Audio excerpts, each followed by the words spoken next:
O Senhor esteja convosco. Ele está no meio de nós. Proclamação do Evangelho de Jesus Cristo, segundo Lucas. Glória a vós, Senhor. Naquele tempo, Jesus dizia aos discípulos: um homem rico tinha um administrador que foi acusado de esbanjar os seus bens. Ele o chamou e lhe disse: que é isto que ouço a teu respeito? Presta contas da tua administração, pois já não podes mais administrar meus bens. O administrador então começou a refletir: o Senhor vai me tirar a administração.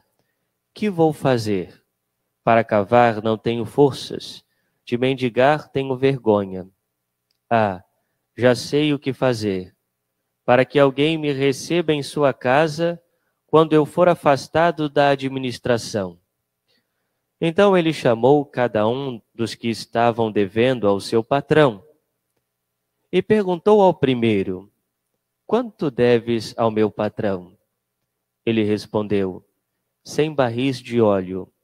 O administrador disse: pega a tua conta, senta-te depressa e escreve 50.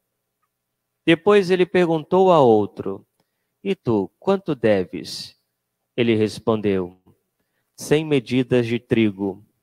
O administrador disse: pega a tua conta, escreve 80. E o Senhor elogiou o administrador desonesto, porque ele agiu com esperteza. Com efeito, os filhos deste mundo são mais espertos em seus negócios do que os filhos da luz. E eu vos digo: usai o dinheiro injusto para fazer amigos, pois quando acabar, eles vos receberão nas moradas eternas.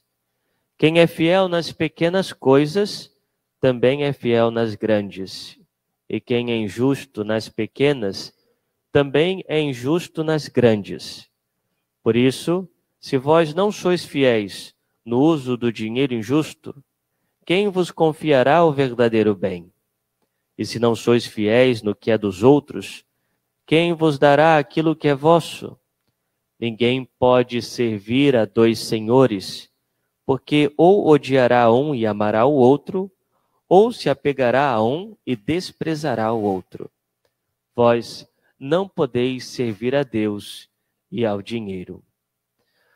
Palavra da salvação. Glória a vós, Senhor. Ave Maria, cheia de graça, o Senhor é convosco.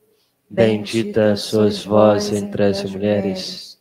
Bendito é o fruto do vosso ventre, Jesus. Santa Maria, Mãe de Deus, rogai por nós, pecadores, agora e na hora de nossa morte. Amém. Não podeis servir a Deus e ao dinheiro. Caríssimos irmãos e irmãs, estamos celebrando o 25º domingo do tempo comum.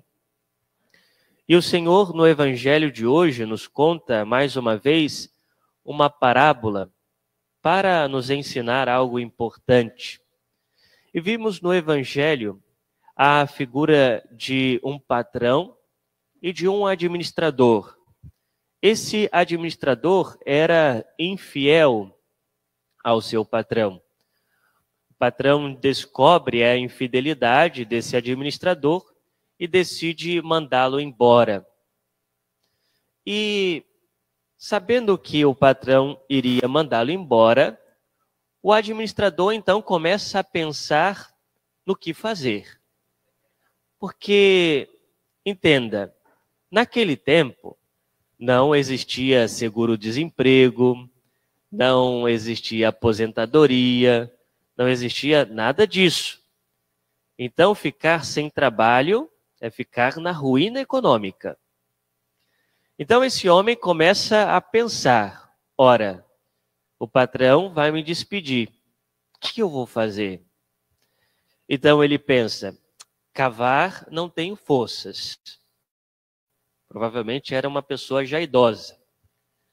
E pedir esmolas, tenho vergonha. Já sei o que eu vou fazer.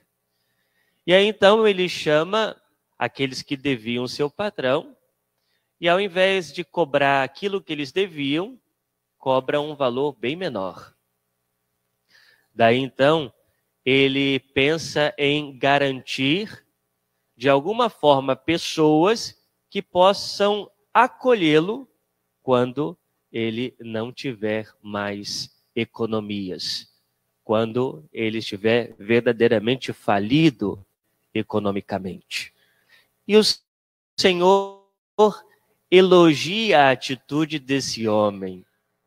Mas veja, será que o Senhor está elogiando a infidelidade dele? Será que o Senhor está elogiando a má administração dele? Não.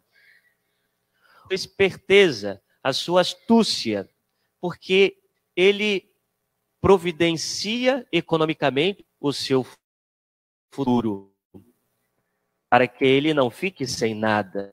E por isso o Senhor vai dizer depois, os filhos desses do que os filhos da luz. Os filhos do mundo, ou seja, aqueles que vivem na mundanidade, aqueles que vivem longe de Deus, são mais espertos em seus negócios do que os filhos da luz, aqueles que são iluminados por Deus, iluminados por sua palavra, é o que o Senhor diz. Ou seja, aqui, meus irmãos, nós precisamos pensar, porque também, muitas vezes, somos tentados a agir naquilo que é terreno. Muitas vezes nós colocamos todo o nosso esforço, todo o nosso empenho, mas quando é para as coisas de Deus, aí nós somos preguiçosos. Aí nós não planejamos, aí nós não nos esforçamos. Portanto, devemos fazer uma pergunta. Ora, o que é mais importante para a minha vida? A minha salvação. Isso é o que há de mais importante na minha vida. Ou seja, o que há de maior valor é a salvação da minha alma. E, portanto, eu preciso empreender todo o meu esforço para alcançar essa salvação. Porque Deus, Ele quer a nossa colaboração para que nós sejamos salvos. Então eu preciso pensar quais são os meios para alcançar a salvação, para alcançar a minha santidade. Bem, os meios são a oração. Quem não reza, não se salva. Quem reza, se salva, já dizia Santo Afonso Maria de Ligório. Ou seja, a oração que nos faz íntimos de Deus, a frequência nos sacramentos, a Eucaristia, a confissão, conhecer a palavra de Deus. Estamos celebrando o mês de setembro, o mês dedicado às Escrituras, o mês que precisamos nos debruçar mais ainda sobre as Sagradas Escrituras. O catecismo, conhecer a doutrina, porque às vezes, sobretudo, os jovens se empenham nos estudos. Será que se empenham também em conhecer a fé? Será que se empenham em estudar a fé? Depois, meus irmãos, será que nós nos afastamos daquilo que nos afasta de Deus? Nos afastamos da ocasião de pecado? Se nós pensarmos no último mês que nós vivemos, quantas pessoas nesse último mês nós convidamos para vir à Santa Missa? Nesse último mês, quantas pessoas nós aconselhamos a procurar o sacramento da confissão? Veja, meus irmãos, nós colocamos empenho na busca da nossa própria salvação e na busca da salvação dos demais. É isso que o Senhor espera de nós. É isso que o Senhor quer de nós.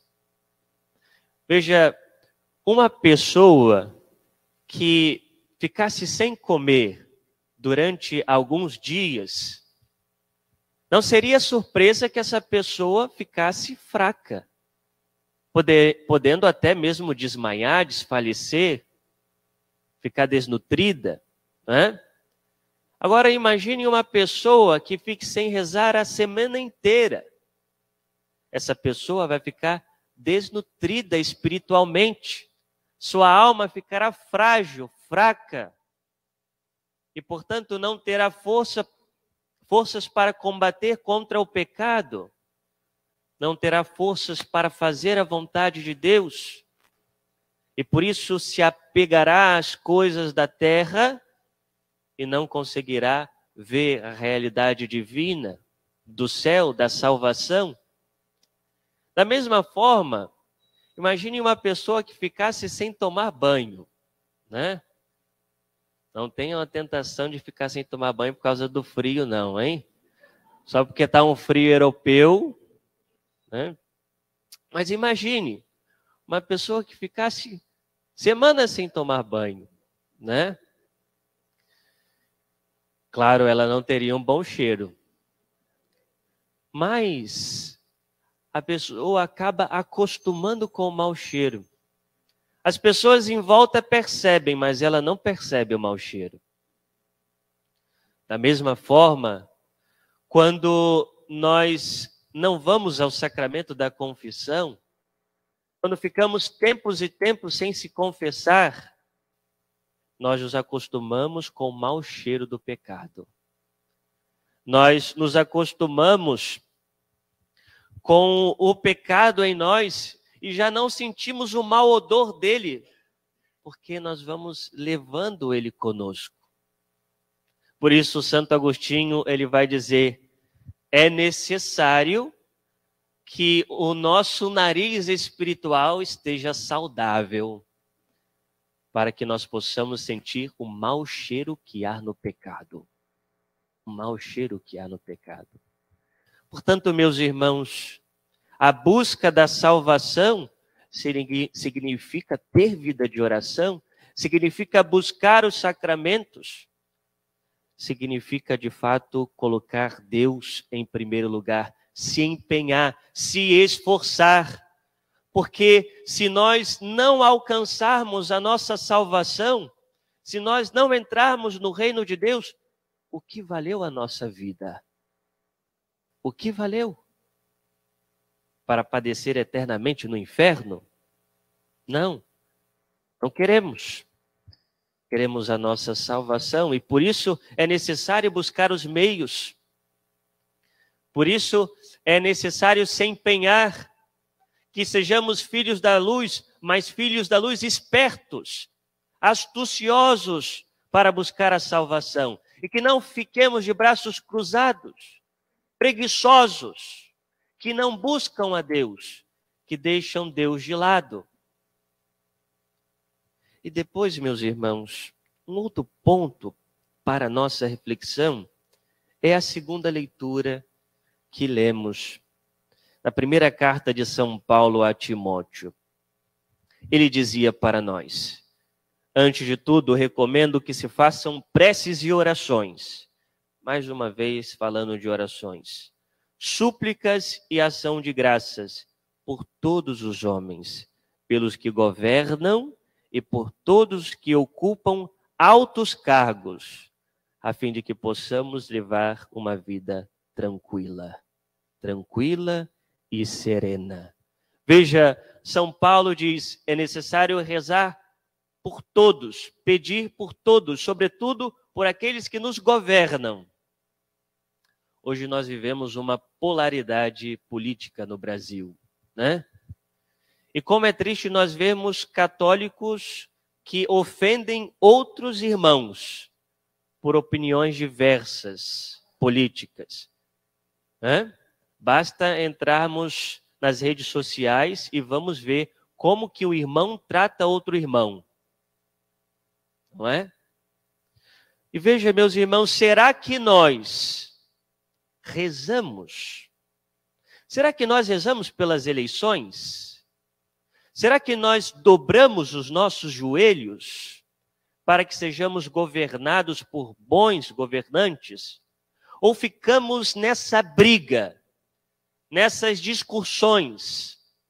Ou ficamos perdendo a caridade com outro irmão, escandalizando os demais e não vivendo como cristãos? A primeira coisa que nós devemos fazer é dobrar os nossos joelhos e rezar, se nós queremos um Brasil melhor.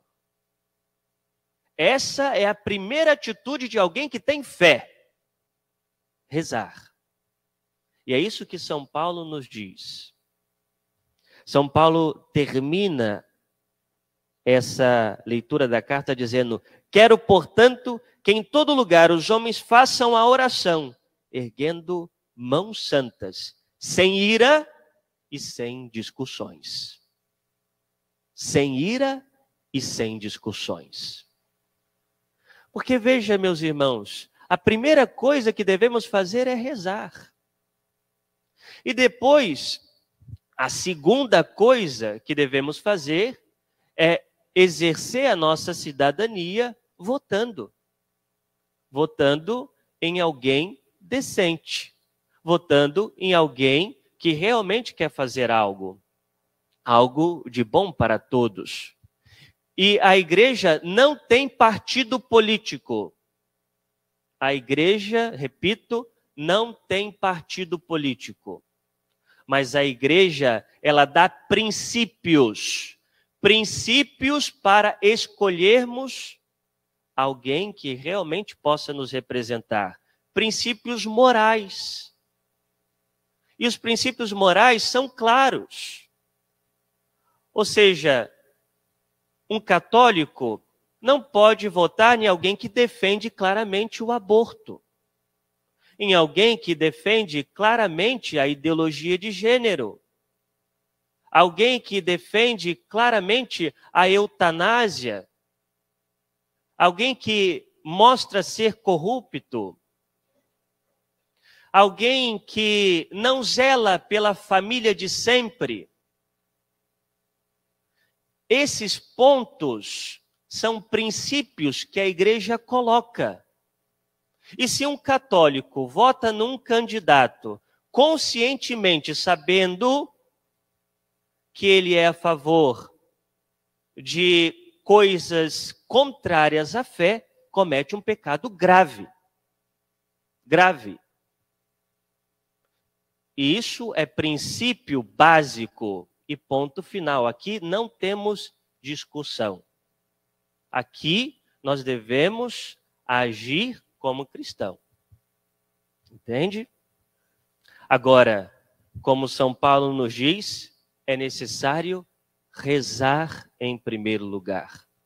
Oração, dobrar os joelhos e depois fazer o que devemos fazer com consciência. Com consciência e não de qualquer maneira.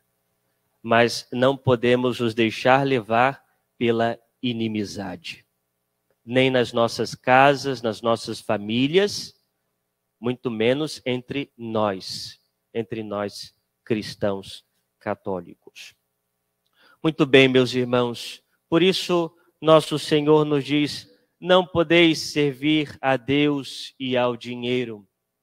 Ou seja, se somos fiéis no pouco, se somos fiéis na administração dos bens materiais, é o que o Senhor diz, é o pouco. Se não nos apegamos a essas coisas, se não a vemos como finalidade última na nossa vida, mas usamos como instrumentos também para a nossa santificação, seremos fiéis no muito. O muito é a nossa salvação. Ser fiel no muito é buscar os meios da nossa salvação e não fazer dos bens materiais o nosso Deus. Não.